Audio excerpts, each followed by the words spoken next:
Donc bonjour à toutes, bonjour à tous. On se retrouve aujourd'hui pour cette partie 5 qui va être consacrée à la gestion de l'ajout de contact. Et enfin, je vous ai préparé un petit bonus, une partie 6, où on va optimiser rapidement les event listeners. Voilà. Je vous expliquerai ça plus tard. Là, on va se concentrer sur l'ajout de contact. Donc par rapport à la partie 4 où je vous avais laissé, j'ai juste rajouté ces deux champs de saisie ici qui partagent la même classe et qui auront un ID différent en fonction du placeholder, en fonction de l'attendu. D'accord. Donc je vais faire des vérifications très simples, hein. Je vais juste vérifier si le champ est rempli. Voilà. On peut aller après beaucoup plus loin dans les vérifications, mais là l'idée c'est vraiment de partir de zéro. Donc on va, ah oui, puis j'en ai profité pour commenter aussi, documenter et commenter ma fonction suppression de contact. Donc on va créer la fonction ajout de contact. Donc voilà, toujours de manière très simple. On va vouloir venir récupérer deux choses. On va vouloir venir récupérer dans notre DOM notre bouton pour pouvoir faire un écouteur d'événements et surveiller lorsqu'il va y avoir un clic sur ce bouton-là. Donc on va commencer déjà par ça. Donc on va l'appeler le bouton ajout. Voilà, comme ceci. Ce bouton ajout, il a une classe qui lui est propre. Grâce au BEM, je sais que il n'y a que ce bouton-là qui a cette classe-là. Donc je vais pouvoir tout simplement passer par un query selector, hop, comme ceci. Donc pour rappel, hein, qui va s'arrêter au premier élément visé. Donc là, mon bouton ajout, il est pris. Hop, il ne faudra pas que j'oublie ici de venir appeler ma fonction ajout contact. Je vais avoir besoin de récupérer aussi les deux champs de saisie. Et là, j'ai envie de travailler avec un tableau. Donc je vais faire let champ saisie et je vais mettre un S parce que je vais venir travailler avec un tableau.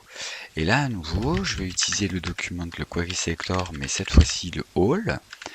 Donc qui lui va venir attraper tous les nœuds du DOM qui auront la même classe. La classe là en l'occurrence, puisque je vise la classe. Et je vais venir récupérer tous mes inputs, voilà, comme ceci. Donc là, je vais sauvegarder ça et je vais log pour que vous puissiez voir qu'est-ce que je vais récupérer avec ces champs de saisie. Voilà. On va log ça. Vous allez voir un petit peu ce que l'on récupère. Voilà, on récupère un tableau, donc une list, un tableau de deux nœuds du DOM, avec mon input 1 qui est pour le nom, mon input 2 qui est pour le prénom. Dans mon input 1, je vais avoir une value, donc ce qui m'intéresse de récupérer ici, la value, d'accord. Alors, hop, voilà. Donc ça, c'est jusqu'à là, on est bien. À partir de là, du coup, on va pouvoir, sur le bouton ajout, lui mettre un event listener, comme ceci, au clic, voilà. Et cet event listener, au clic, il va me déclencher une function, voilà, hop, hop, hop. Alors c'est sans la, j'ai pas fait une fléchée. Voilà, comme ceci. Et là, par exemple, je vais lui dire, au clic, sur mes champs saisis, tu vas me boucler en for each, mes champs de saisie, comme ceci. On va l'appeler chaque champ indépendant, donc champ de saisie à nouveau, mais sans le S cette fois-ci. Et on va venir lui demander de faire un log de ce champ de saisie avec sa valeur. Alors la valeur, ouais, avec sa valeur. On va déjà le coder comme ça, de manière très simple. Donc là, je vais lui mettre voilà. Je vais mettre un nom.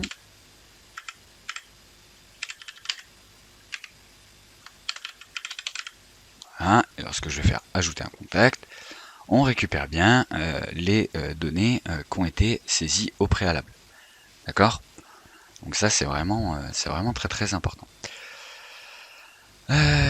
Donc une fois qu'on a ça, on se dit très bien, mais comment je vais pouvoir savoir réattribuer, je vais dire, le nom, le prénom, enfin voilà, en fait c'est très simple.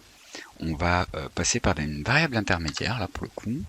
Donc je vais l'appeler, je vais faire un const nom, voilà, une constante de nom. Je vais faire une constante que je vais appeler prénom, comme ceci. Ensuite, on va simplement faire un petit if ici, et là je vais lui dire si hop, le champ de saisie ID est égal à non, là, tout simplement tu as ici donc passer non avec ceci, et là on va le faire avec un S. Voilà, alors je le fais comme ça pour que ça puisse pour que vous puissiez voir un petit peu les façons d'utiliser le if, le else, etc. If ta. Hop, donc je le code et je vous l'explique, hein, la logique. Donc prénom, et ici donc on va dire prénom égal, et champ de saisie point value, tac tac. Donc là on va virer ça, et ici on va faire un log de nom et prénom. Voilà. Donc là j'explique, je crée deux variables intermédiaires, donc enfin deux variables, hein, deux constantes même, une constante nom, une constante prénom. Et je viens vérifier si l'ID de mon champ de saisie, vous vous rappelez, dans les champs de saisie ici, enfin dans les inputs, je leur ai mis des ID. D'accord? Donc là en réalité je viens vérifier si mon ID c'est le nom, eh ben, la valeur qui sera à l'intérieur tu me l'affectes au nom. Si l'ID ici c'est le prénom, la valeur tu vas me l'affecter au prénom. Donc logiquement si je sauvegarde ceci, voilà, et que je vais venir écrire donc coucou Sarah, et que je vais faire ajouter un contact. Donc ah oui, effectivement, je suis obligé de passer par une lettre, oui, puisque je la réaffecte, hein, voilà, donc ça c'est une petite erreur. Je voulais pourtant placer des constantes, je sais que je peux en placer, mais là en l'occurrence, voilà. Et donc on a bien, donc Amaline 78, mon log du nom et du prénom. Donc là ça c'est plutôt cool. On va faire ensuite un hop,